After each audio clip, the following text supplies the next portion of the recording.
오늘 함께 하실 하나님의 말씀은 신명기입니다. 신명기 10장 1절에서 5절까지의 말씀입니다. 신명기 10장 1절에서 5절까지의 말씀, 제가 가지고 있는 성경 구약 277쪽입니다. 교독하시겠습니다. 그때 여호와께서 내게 이르시기를 너는 처음과 같은 두 돌판을 다듬어 가지고 산에 올라 내게로 나아오고 또 나무괴 하나를 만들라. 내가 세일 처음하는 선사를 내가 급하게 쓰리니 너는 그것을 그 궤에 넣으라 하시기로. 내가 조각목으로 궤를 만들고 처음 것과 같은 돌판 둘을 다듬어 손에 들고 산에 오르매. 여호와께서 그렇게 산의 불 가운데에서 너에게 이르신 십계명을 처음과 같이 그 판에 쓰시고 그것을 내게 주시고. 함께합니다. 내가 돌이켜 산에서 내려와서 여호와께서 내게 명령하신 대로 그 판을 내가 만든 궤에 넣었더니 지금까지 있느니라. 아멘. 오늘 함께 나누실 말씀의 주제는 사랑과 용서라는 주제로 말씀을 나누고자 합니다. 여러분 한 주간 또 어떻게 지내셨습니까?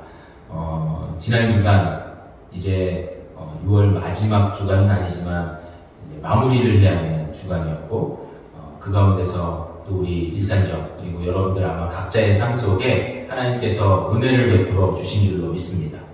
게다가 또 우리는 또 기쁨이 있잖아요. 내일 또 하루 오랜만에 또 쉬게 되는데 여러분 내일 어떤 계획을 갖고 계시는지, 여러분 이렇게 좀 쉼을 얻을 때 또 쉼의 순간에 잘 쉬시는 분이 지혜로우신 분이십니다. 잘 쉬실 수 있는 것도 또 능력이기도 하고요. 또 그게 하나님 은혜이기도 하니까 여러분 내일 하루 편안하게 잘 쉬셨으면 좋겠습니다. 오늘 말씀을 시작하기에 앞서 제가 어저께 보았던 뉴스 중에, 뉴스는 아니고 좀 어느 커뮤니티에 올라온 글인데 재미있는 글이 하나 있어서 재미라고 하기에는 좀 애매할 수도 있지만 15금이라고 보시면 돼요. 하필이면 또 우리 넷째가 또 지금 이 자리에 없는데 15금의 말씀을 좀 잠깐 하려고 합니다. 어떤 한 부부가 있었습니다. 이 부부가 카페를 운영하고 있었다고 해요. 그러니까 남편도 사장이고 이 아내도 사장이었던 거죠. 근데 이 남편이 이 사장으로 이렇게 주로 낮에 많이 가 있는데 어느 날 이 알바생이랑 이렇게 잘 지내고 있다가 이 알바생이 이 사모, 그러니까 이 아내 사장이 오니까, 여자 사장이 오니까 자랑을 하는 거예요. 뭐라고 자랑을 하냐면 우리 사장님이 저한테 선물을 주셨다고. 네, 어떤 선물을 줬냐면 명품백을 줬다는 겁니다. 명품백. 여러분 이 명품백이라고 하면 우리가 잘 알듯이 뭐 이렇게 한 20만원, 30만원 이런 게 아니라 100만원 넘어가는 것들을 명품백이라고 하잖아요.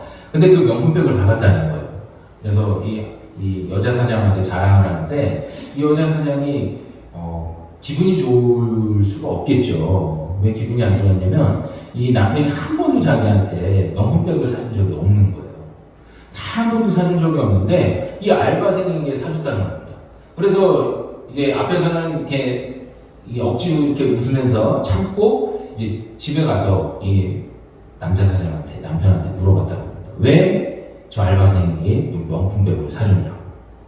그랬더니 남편이 뭐라고 그랬냐면 기특해서, 열심히 지금 벌써 수년 동안 일을 하고 여기서 일을 하는데 정말 열심히 할 뿐만 아니라 이 주인같이 열심히 일을 해서 너무 이뻐가지고 내가 명품백을 사줬다는 겁니다. 그래서 이 아내가 그 상황이 좀 어처구니가 없고 말도 안 되는 것 같아갖고 그 글을 내용을 이렇게 커뮤니티에 올린 다음에 폴이라고 하죠. 투표를 올린 거예요. 뭔가 이상하다? 아니다. 그럴 수 있다? 안 된다. 그래서 올렸어요. 당연히 여러분 많은 사람들의 생각이 어떤 쪽에 기울었을까요? 괜찮다? 안 된다. 1번, 2번. 당연히 2번이죠. 안 된다에 이렇게 많은 사람들이 투표를 한 거예요. 그리고 이 여자 사장이 뭔가 이 사람들의 생각도 그렇고 이상해서 CCTV를 돌려봤더니 아니라 다를까. 이 남편이 여자 알바생을 옛날에는 머리를 쓰다듬더니 그 다음에는 손을 잡고 그 다음 팔짱을 끼고 그 다음에 어깨동무를 하더래요. 라고 이 남편을 추궁했더니 알고 봤더니 불륜을 저지르고 있었던 거예요. 제가 이 처음부터 이 거룩한 날 처음부터 이 불륜의 이야기를 했냐면요. 여러분 우리가 하나님과 어떤 관계인지 아세요? 우리 하나님과 혹은 우리 예수 그리스도와 어떤 관계죠? 신랑 되신 예수 그리스도. 우리는 신부된 어린 양이에요. 아십니까 여러분? 아시죠?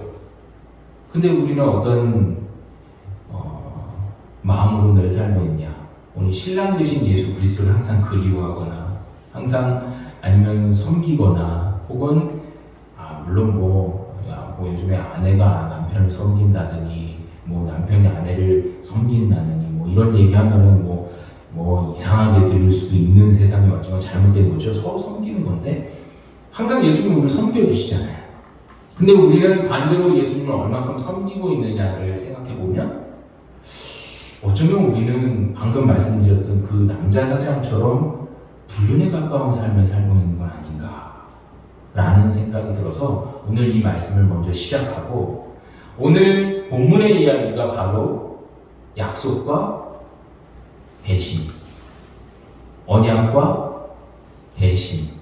그러니까 하나님과 이스라엘 백성 간의 그 언약이 시작되었는데 그것이 배신하는 것으로부터 시작해서 오늘 말씀에 이르렀기 때문에 이것이 또 하나의 좀 약간 좀 이 구약 시대에 어떻게 보면 좀 큰 광범위 안에서 불륜의 이야기가 아니었나라는 생각이 들어서 말씀을 시작하려고 합니다. 여러분 맨 처음에 하나님께서는 이스라엘 백성들을 애굽에서 끌어내시고 애굽에서 인도하시고 출애굽을 시키시고 이제 이 이스라엘 백성을 언약 백성으로 삼기로 원하셨습니다. 언약 백성이 뭐죠? 처음에 언약이 있었어요. 생육하고 번성하고 땅에 충만하라 라고 약속하셨던 이 아담과의 이 원시 복음, 원시 계약이 있었는데 그걸 아담이 선악과를 먹음으로 인하여서 깨졌잖아요. 그럼에도 불구하고 하나님께서는 인간을 사랑하셔서 인류를 사랑하셔서 하나님의 사람들을 세우시기 위해서 또 하나님의 백성 삼으시기 위해서 특별히 이 이스라엘 민족을 하나님께서 세우시고 그들로 하여금 하나님의 백성이 되기를 원하셨어요. 그래서 애굽에서 나오게 하신 다음에 하나님께서는 그들에게 이제 약속을 맺으시려고 합니다. 여러분 우리 약속이라고 하는 것은 약속의 당사자가 있어요. 계약자와 피계약자 뭐 이렇게 얘기할 수도 있겠죠. 근데 하나님과의 약속은 계약자와 피계약자라고 이야기하기는 좀 애매해요. 왜냐하면 하나님께서 일방적으로 약속을 해주신 거니까요. 우리가 과연 어느 누가 인간으로서 신과 약속을 맺을 수 있는 분이 있습니까? 있다고 보세요? 우리 간혹 좀 세게 말씀하시는 목사님들은 어렸을 때 하나님께 서원을 했는데 하나님 제가 이렇게 할 테니까 하나님께서 저를 책임져 주십시오 이렇게 얘기했다고 하지만 그건 역시도 하나님께서 그 사람을 인도하신 거지 하나님께서 그렇게 하게 하신 거지 내가 내 자의적으로 내 능력으로 하나님과 약속을 맺을 수 있는 사람은 아무도 없다는 겁니다. 그래서 이걸 좀 계약자와 피계약자로 보기에는 어렵고 주종 관계로 봐야 되겠죠. 주인과 종의 관계. 그러니까 이스라엘 백성은 종이었고 하나님은 주인이셨기 때문에 주인이 이렇게 하자 하면 하는 거였어요. 그런데도 하나님께서는 그걸 아주 강제로 억지로 하게 하신 것이 아니라 그들을 살리고 인도하심으로 하나님의 사랑을 먼저 보여주심으로 그러니까 주인이 강제로 한 게 아니라 주인이 먼저 사랑하시고 또 주님이 먼저 우리를 인도하심으로 그 언약이 시작되었다는 겁니다. 특별히 출애굽기 31장 18절 말씀을 보면 여호와께서 시내산 위에서 모세에게 이르시기를 마치신 때에 증거판 둘을 모세에게 주시니 이는 돌판이요 하나님이 친히 쓰신 것이더라. 아멘. 모세를 40일 동안 먼저 시내산에서 훈련을 시키세요. 금식을 시키시고 그에게 40일 동안 말씀으로서 훈련을 시켜주십니다. 자, 여러분 이 40이라는 숫자에는 하나님의 완전 수이기도 하지만 여러 의미가 있습니다. 실현이라는 의미가 있고요. 훈련이라는 의미가 있고요. 또 결단한다라는 의미 그리고 하나님의 인내 그리고 사람의 인내 이런 의미가 있습니다. 그러니까 하나님께서 이 모세를 실현시키시고 훈련시키시고 결단시키셔서 마침내 이스라엘의 지도자로 삼으신 후에 그에게 하나님과의 약속, 언약의 계명, 이 10계명을 허락해 주셨다는 겁니다.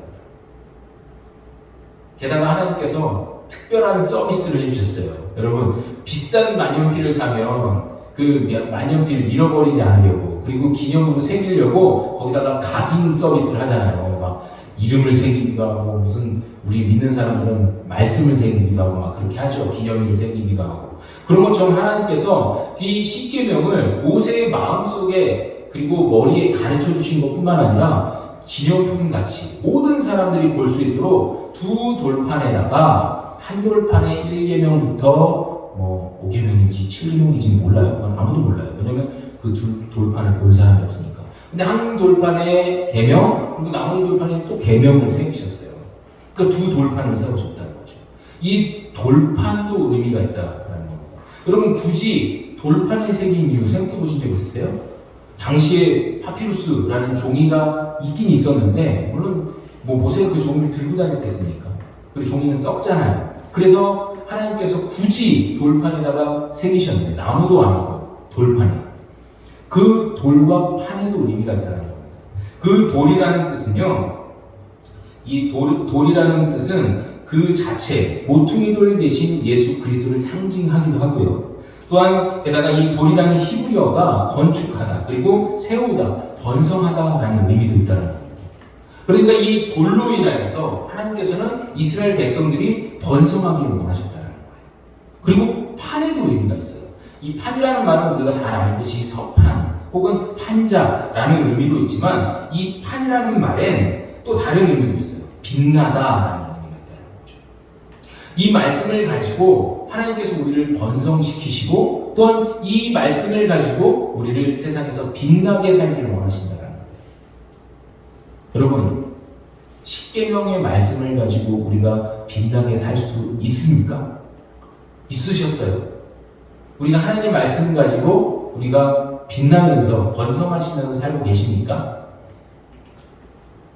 그랬으면 좋겠는데 그렇게 못하고 살죠. 마찬가지였습니다. 모세가 그 두 돌판을 들고 어떤 마음이었을까요? 40일 동안 금식을 했는데, 물론 육적으로 굉장히 굶었겠지만 영의 양식으로 계속 하나님이 공급하시고 채우셔서 아마 그의 몸이 빛나고 있었어요. 하나님을 대면하여서 만났고 이야기하였으니까 빛났을 겁니다. 분명 성경 말씀에도 그런 말씀이 있고요. 그런 빛난 광채의 얼굴을 띠고 모세가 내려왔는데, 내려오자마자 그가 본 것은 어떤 모습이었냐면 출애굽기 32장 4절 말씀이죠. 아론이 그들의 손에서 금고리를 받아 부어서 조각칼로 새겨 송아지 형상을 만드니 그들이 말하되, 이스라엘아, 이는 너희를 애굽 땅에서 인도하여 낸 너희의 신이로다 하는지라. 내려와서 보니까 여러분, 아론이 주축으로 해서, 아론은 제사장이었어요. 그 제사장이 주축으로 해서 금고리를 받았다는 거예요. 이 노예가 무슨 금고리가 있었겠어요, 그죠? 근데 있었어요. 왜 있었냐면 하나님께서 이 애굽에서 나올 때 하나님의 큰 그림이 있으셨어요. 그 그림이 뭐냐면 나중에 성막을 만들고 그 후에 또 성전을 세워서, 그건 좀 많이 훗날이지만 우선 성막을 만들고 그 안에 궤도 만들고 또 성물을 만들 때 금으로 만들려고, 이 이스라엘이 나올 때 이 노예들이 나왔지만 이 이집트 애굽 사람들이 그들이 갖고 있었던 금부치들을 이 종들에게, 이 노예들에게 줄 수밖에 없게 하나님이 만드셨다는 거예요. 그러니까 여러분, 그들이 비록 귀에 차고 있고 목에 차고 있고 뭐 허리춤에 두르고 있었을지라도 그건 그들의 것이 아니었다는 거예요. 하나님의 것이었어요. 생각해보세요. 노예가 그걸 왜 갖고 있겠습니까? 근데 하나님이 그게 그렇게 받아올 수 있게 해주신 거예요. 그런데 그걸 자기네들이 막 떼가지고 뭘 합니까? 송아지를 만들어요. 사람은요, 하나님과 가까이 붙어 있을 때는 하나님이 계신 줄 이제 느끼니까 편안함을 느끼고 안락함을 느끼고 또 그것으로 만족하면서 그냥 즐거워요. 근데 조금이라도 떨어져요. 여러분, 이 자석끼리 여러분 N극과 S극이 딱 붙어 있을 때는 좋은데, 이 조금이라도 틀어져서 방향이 조금 바뀌면 S극과 S극, N극과 N극이 딱 이렇게 서면 서로 밀어내잖아요. 하나님은 밀어내지 않는데 정확하게 내가 멀어지는 거죠. 그러니까 내가 점점점 멀어지기 시작하면 그 다음부터 우리는 다른 의지할 곳을 찾기 마련이라는 겁니다. 여러분, 다른 의지할 곳이 뭐가 있겠어요? 어떤 사람은 돈이에요. 어떤 사람은 나 자신, 혹은 주먹이에요. 또 어떤 사람은 내 머리 안에 가득 찬 지식이에요. 혹은 환경이에요. 혹은 내 능력, 권력이에요. 뭐 이런 것들에 의지하기 시작한다는 겁니다. 이스라엘 사람들은 하나님이셨던, 정확하게는 모세가 하나님은 아니었는데 하나님의 대리자였던 이 모세가 안 보이니까, 무려 40일간이나 안 보이니까 어떻게 생각했냐면 모세가 죽었구나. 이스라엘을 우리를 끌어낸 다음에 겁이 나서, 혹은 저 이집트에서 첩자를 보내서 그 사람을 암살했든지, 혹은 뭐 산에 올라갔으니까 산에 올라가서 굶어서 죽었나 보다 하고 생각을 했던 거예요. 안 보이니까. 그렇게 안 보이니까 떠나고, 또 하나님의 대리자가 안 보이니까 하나님 안 계신 줄 알고 그들끼리 막 웅성웅성대다가 막 소리를 지르고 막 괴로워하다가 이 아론을 힘들게 해서 결국엔 그가 스스로 송아지를 만들겠다는 겁니다. 금송아지. 여러분, 우리 안에도 그런 것들이 있죠. 하나님과 멀어지셨습니까? 혹은 하나님과 여전한 그런 친밀한 관계를 이루지 못하고 계세요? 그럼 우리는, 인간의 마음은 연약하여서 우리는 늘 부족한 걸 알기 때문에 막 채우려고 해요. 뭐라도. 여러분, 목사님들이 막 넘어지고 막 본인이 혹은 이성 문제로 문제가 생기고, 마찬가지로 장로든 성도님들 어떤 분이든 자꾸 넘어지는 이유가 어디 있을까요? 하나님과 멀어지기 때문이라는 거예요. 이렇게 하나님과 멀어지면 다른 곳에 의지한다는 거예요. 부부간에도 마찬가지고, 아까 처음에 말씀드렸던 아내랑 멀어지니까 밖에서 다른 짓 하는 거예요. 여러분, 마찬가지로 우리는 항상 가까워야 할 사람, 사랑하는 사람과 멀어지면 다른 곳을 찾기 마련이에요. 그렇게 찾다가 모세가 딱 내려와서 보니까 그 짓을 하고 있으니까 얼마나 화가 나는지, 절대 그러면 안 되는데 하나님께서 주신 그 두 돌판을 던져버립니다. 던지니까 당연히 깨지죠. 그리고 출애굽기 32장 19절과 20절 말씀을 보면 던져버렸을 뿐만 아니라 내려오자마자 그 금송아지를 불에 던져서 그것을 녹여서 그것을 가루를 내서 그걸 사람들한테 물에 타서 먹여요. 왜 그런 짓을 했을까요? 너희들이 지은 죄가 너희들에게 돌아간다라는 걸 알려주는 겁니다. 여러분, 우리가 하나님을 믿는 사람들이잖아요. 예수 그리스도를 구주로 인정하고 인침을 받은 사람들이잖아요. 그런데 우리가 그것을 저버리고 다른 것을 사랑하고 혹은 다른 것에 의지하기 시작하면요, 우리는 잘 될 것 같습니까? 제가 저주하는 게 아니에요. 제가 한 번도 잘 되는 사람을 본 적이 없기 때문에 잘 되지 않아요. 잘 되는 것처럼 보일 수 있어요. 그런데 끝까지 잘 돼서, 우리 눈으로는 끝까지 잘 돼서 마지막까지 행복하게 살다가 죽었습니다 라고 할 수도 있어요. 그런데 여러분, 그렇지가 않아요. 반드시 인과 응보가 있을 뿐만 아니라 하나님을 믿었던 사람이 그 안에 다른 것을 채우면 하나님께서 참 싫어하시는, 아까 말씀드렸던 배신을 하는 거예요. 정확히 배교라고 하죠. 그리고 불륜을 저지르는 거예요. 여러분, 우리가 인간적으로 우리의 배우자가 혹은 우리 청년들은 우리의 남자친구, 여자친구가 배신을 했어요. 그럼 여러분, 그 배신감이, 제가 지난주 설명도 드렸지만 배신감이 사람의 마음을 어떻게 한다고 그랬죠? 무너뜨린다고 했잖아요. 그럼 하나님은 오죽하실까요? 무너지죠. 그래서 그 모든 죄악을 모세는 너희들이 감당해야 된다라는 것을 알려준 거예요. 그래서 그걸 마시고 무려 3,000명이나 죽습니다. 여러분, 3,000명이 적은 숫자는 절대 아니잖아요. 전쟁을 나가도 이스라엘 사람들이 전쟁을 나가도 많이 죽어야 10명, 5명 이렇게 죽는데, 자기들이 지은 범죄로 3,000명이 죽었을 뿐만 아니라 이 사건을 크게 계기로 이 당시에 살았던 모든 이스라엘 백성들이 딱 2명을 제외하고 다 가나안 땅으로 들어가잖아요. 얼마나 큰 범죄와 죄악을 저지른 것입니까? 용서하기 쉽지 않아요. 우리 같으면 아마 그냥 우리도 객관적으로 그냥 정확하게 주관적일 수 있겠지만 생각해보세요. 우리를 배신한 사람을 다시 품어주기가 쉽지 않겠죠. 그래서 모세는 나머지 시간들을 하나님과의 관계를 어떻게 회복할까 막 전전긍긍했을 거예요. 지도자니까. 근데 여러분, 모세가 어떻게 행복해요? 모세는 할 수 없어요. 사람이잖아요. 이스라엘 사람들은요, 그냥 겉만 먹고 막 부들부들 떨면서 있었겠죠. 행동이 안 되니까. 그랬을 때 오늘 하나님께서 오늘 본문의 말씀을 허락해 주신 겁니다. 신명기 10장 1절 보면 그때 여호와께서 내게 이르시기를 너는 처음과 같은 두 돌판을 다듬어 가지고 산에 올라 내게로 나아오고 또 나무개를 하나 만들라 라고 말씀하십니다. 처음과 같은 두 돌판을 처음에는 하나님이 만드셨어요. 두 돌판을 하나님이 직접 다듬으시고 직접 거기에 각인을 하셔서 주셨어요. 그런데 오늘은 그렇지 않아요. 모세가 그 두 돌판을 만들라고 합니다. 여기에는 의미가 있어요. 하나님이 야 너 일로 와봐 다시 만들어주기 하셔도 돼요. 그런데 왜 두 돌판을 직접 만들라고 하셨냐면요, 두 돌판을 다듬어 만들라의 의미가 있는데, 이 다듬어 만들라라는 말은 정성스럽게 만들라라는 의미도 있을 뿐만 아니라 히브리 언어에 고난이라는 의미가 있어요. 고난. 이제 여러분, 그 두 돌판을 다시 만들기 위해서, 그 율법이 회복되고 그 율법이 완성되기 위해서는 고난이 필요하다는 거예요. 그 고난은 누구의 고난입니까? 물론 모세가 그걸 만드는데 고난스러웠겠지만 정확히는 훗날 예수 그리스도의 고난을 의미한다는 거예요. 예수 그리스도께서 고난을 겪으신 후에야 거기에 말씀, 그 복음이 새겨지고 그 복음을 어디에요? 나무교회. 그 전에는 그냥 두 돌판만 주셨잖아요. 덜렁덜렁 나오게. 근데 그걸 나무교회. 여러분, 나무교회는 바로 우리들을 의미해요. 우리 사람들을 의미해요.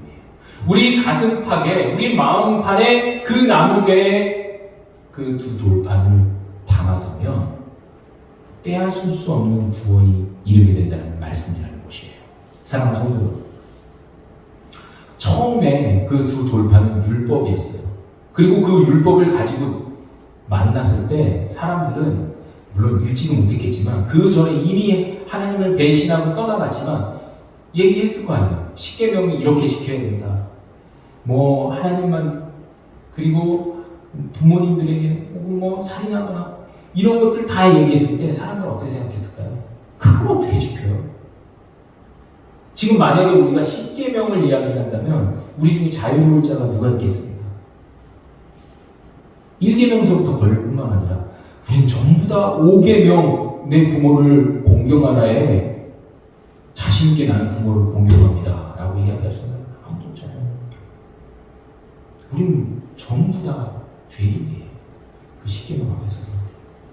그렇기 때문에 그 계명 가지고 우리가 구원을 받거나 구원을 이룰 수 있는 자가 아무도 없다는 거예요. 사실 그것만으로도 만족해야 되지만 그것만으로는 절대 될 수가 없는 것이 첫 번째 그 두 돌판의 의미가 있었다는 겁니다. 근데 그 두 돌판은 깨졌어요. 근데 이 두 번째 돌판은 다시 하나님의 사랑을 의미한다는 겁니다. 그 하나님의 사랑은 우리의 마음판에 그 두 돌들을 세워주시고 우리를 영원히 빼앗을 수 없는 그 구원의 은혜의 감격에 우리를 담아주셨다는 것이에요. 할렐루야. 그 구원의 감격이 우리 안에 있다면 우리는 모든 죄악들이 용서받고 또 그리스도의 사랑으로 우리가 덧입혀져 있기 때문에 다시 주님 앞에 돌아갈 수 있다는 겁니다. 여러분, 우리가 하나님 앞에 나아갈 수 있는 길이 어디에 있겠습니까? 내가 하나님 앞에 의로운 사람이라고 인정받을 수 있는 길이 어디에 있겠어요? 단 한 분이라도 여러분들 나는 의인인데 라고 하실 수 있는 분이 있습니까? 예수 그리스도 없으면 안 돼요. 우리는 다 죄인일 뿐이에요. 죄 가운데 머물러 있는 사람들이 늘 죄 속에 있는 불쌍한 사람입니다. 그 죄 때문에 우리는 죽을 수밖에 없는, 영원히 죽을 수밖에 없는 형벌에 이를 수밖에 없어요. 그럼에도 오늘 예수 그리스도께서 친히 그 두 돌판으로 오셔서 그 말씀으로 새겨져서 우리 안에 계시기 때문에 우리는 그 어떤 의로움을 되지 않아도 하나님의 공의로 덧입힘밥을 받아서 양자가 되어서 하나님의 아들, 딸들이 되었다는 것이에요. 여러분, 여기에 오늘 말씀의 주제인 사랑과 용서가 있는 것입니다. 사랑하는 성도 여러분, 제가 늘 여러분들께 이 말씀을 전할 때 사랑하는 성도 여러분이라고 말씀드려요. 제가 여러분들을 사랑한다는 뜻이 아니에요. 아시죠? 하나님께서 여러분들을 사랑하신다는 겁니다. 여러분들 한 사람 한 사람이 다 너무도 존귀하신 분들이세요. 왜냐하면 제가 여러분들 존귀하다, 존경한다, 리스펙한다 이런 뜻이 아니라 하나님께서 여러분들 다 존귀하게 여기십니다. 하나님께서 여러분들 다 존귀하다 하셨으니까요. 한 영혼이 천하보다 귀하다. 이건요 영원히 변하지 않는 하나님의 말씀입니다. 할렐루야. 뭐 일부 교회에서 사람 너무 많으니까 뭐 이렇게 아니요, 저는 늘 이만큼이었기 때문에 여러분 정말로 한 분이 한 분이 너무 다 귀해요. 근데 그게 바로 하나님의 마음이라는 거예요. 모세가 그 두 돌판을 받고 다시 내려와서 법궤에 담았을 때 여러분 어떤 마음이었을까요? 하나님께서 우리를 다시 용서하시고 세워주시고 우리를 이 법궤를 통해서 하나님의 임재하심을 보여주시면서 이제 하나님께서 우리와 동행하시는 것을 이스라엘 사람들에게 선포했을 때 그 전에는 율법만 딱 내려줬기 때문에 이렇게 안 살면 죽는구나, 이렇게 살아야 되는데 어떻게 해야 할까 막 전전긍긍하면서 어려워했다면 이제는 하나님께서 이 법궤를 통해 우리와 함께 하신다는 것을 사람들이 보았기 때문에 정말로 안심했을 거예요. 여러분 우리도 그리스도를 인하여서 안심하십시오. 마음이 불안하거나 어렵거나 혹은 내 죄악 때문에 내 회개하지 않은 이 미천한 양심 때문에 여러분 전전긍긍하신다면 그러지 마세요. 예수 그리스도께서 여러분들 안에 계십니다. 그리고 그분이 여러분들을 여전히 용서하시고 여러분들을 사랑하시기 때문에 구원의 길로 인도하고 계세요. 여러분들의 구원은 빼앗을 수 없는 구원입니다. 그 어떤 사람 이렇게 살면 죽습니다. 저렇게 살면 안 돼요. 여러분 저는 그런 설교를 하고 싶지 않습니다. 이렇게 살면 죽어요. 저렇게 살면 안 돼요. 이렇게 살면 지옥 갑니다. 저렇게 살면 하나님께서 기뻐하시지 않아요. 그게 아니에요. 하나님께서 여러분들을 세워주셨는데 한 사람 한 사람 다 빚어주시고 만져주시고 그리스도께서 여러분들을 용납하시고 또 여러분들을 용서하셨는데 겨우 목사 나무랭이가 여러분들 다 이렇게 하면 죽어요 라고 할 수 있는 사람은 아무도 없다라는 거예요. 사랑하는 성도 여러분, 여러분들을 존귀하게 만드신 그분을 바라보십시오. 그리고 그분께 우리 이렇게 항상 고백하시는 거야. 사랑합니다. 우리 남편 얘기하듯이 안 하시는군요. 우리 아내 얘기하듯이 별로 안 하시는군요. 우리 자녀들에게는 엄청 많이 하는데 그래서 내리 자랑이라고 얘기를 하는데 그래도 여러분 우리 하나님께 늘 사랑합니다. 그렇게 고백하실 수 있는 여러분들이 됐으면 좋겠습니다. 왜냐하면 하나님께서 우리를 사랑한다라고 하시고 계시기 때문에 그리고 용서하신다라고 말씀해주고 계시기 때문에 우리 그분께 이런 찬양 드리면서 사랑의 고백을 드리고 항상 우리가 하나님의 사랑과 용서를 기억하면서 주님 앞에 나아가시는 저와 여러분들이 되시기를 주님의 이름으로 축복합니다. 아멘.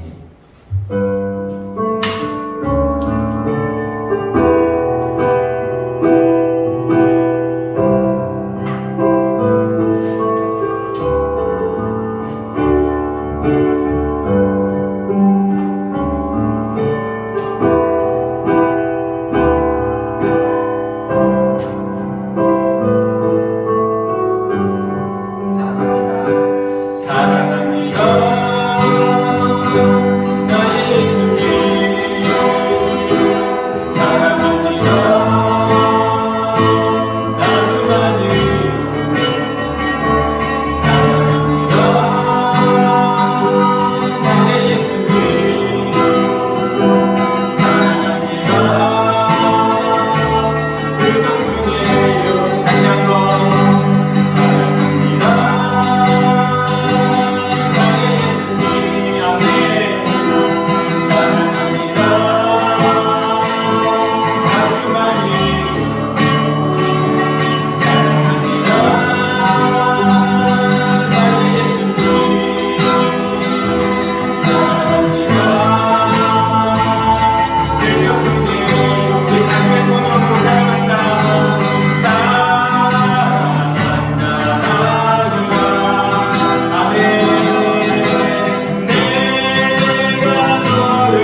하나님 사랑합니다. 비록 저희가 첫 번째 돌파한 이 율법을 지킬 수 없는 자들이었지만 오늘 하나님께서는 우리를 용서하시고 또 우리 안에 있는 많은 우상을 제하여 주시고 우리가 하나님을 배반하고 때로는 하나님을 멀리할지라도 우리가 다시 한번 주 앞에 나아갈 수 있도록 새로운 돌파한 예수 그리스도를 우리의 마음밭에 새겨주신 줄로 믿습니다. 우리가 그 믿음을 가지고 구원받은 자로서 확신을 가지고 하나님 앞에 나아가길 원하오니 하나님 저희를 긍휼히 여기시고 용서하여 주셔서 우리가 믿음으로 하나님을 바라보며 의지할 수 있도록 인도하여 주시옵소서. 우리 다같이 기도하겠습니다.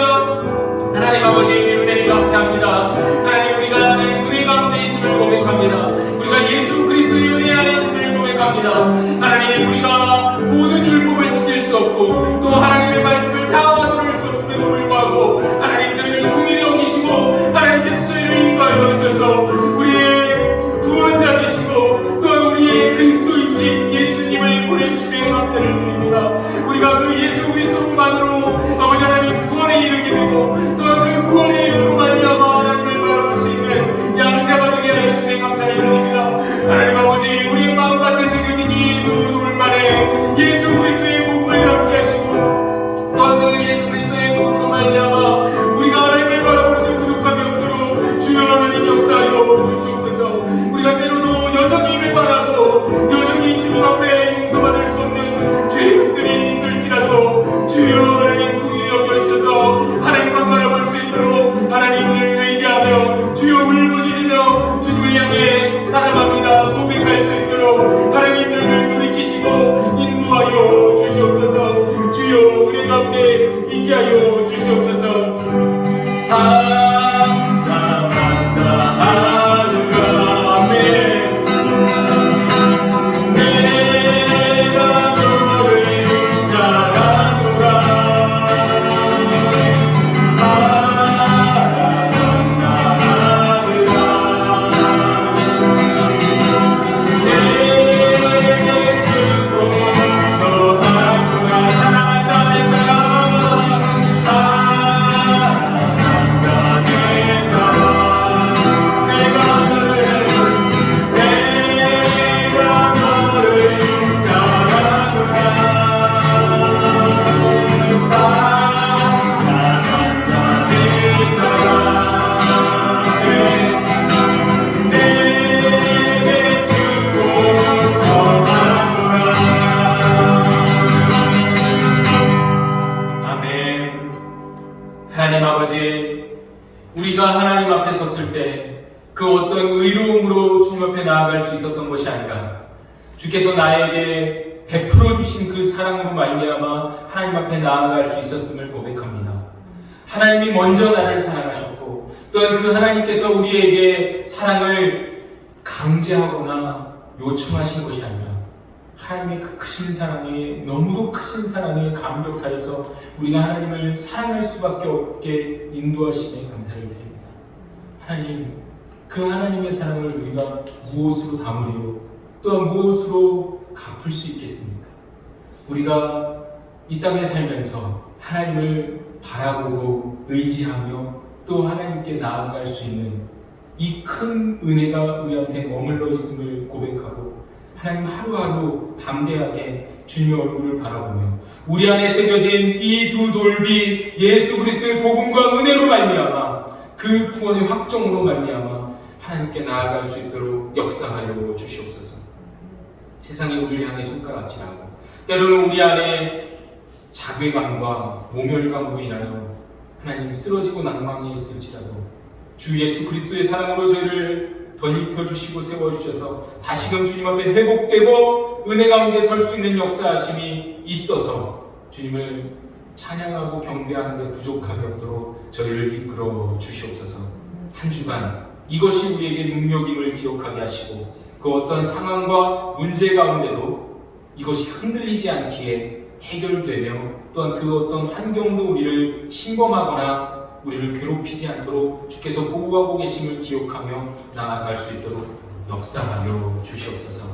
오늘 하루도 인도하시며 하나님 은혜 가운데 살아가기를 바라오며 예수 그리스도의 이름으로 기도하옵고 이제는 우리 주 예수 그리스도의 은혜와 살아계신 하나님 아버지의 그 크시고 무한하신 사랑하심과 성령 하나님의 감동감화 위로 충만 역사하시니 오늘 마음의 두 돌판을 새기고 평생 주의 은혜 가운데 서서 구원의 자녀로 빛의 자녀로 세상 가운데 번성하며 땅에 충만하며 주의 은혜 가운데 주님을 찬양하며 경배하며 살아가기를 소원하고 다짐하는 우리 사랑하는 성도들의 머리 위와 저들의 삶 위에 각 가정과 매장과 일터와 학교와 학원이 이제부터 영원히 함께 있을지어다.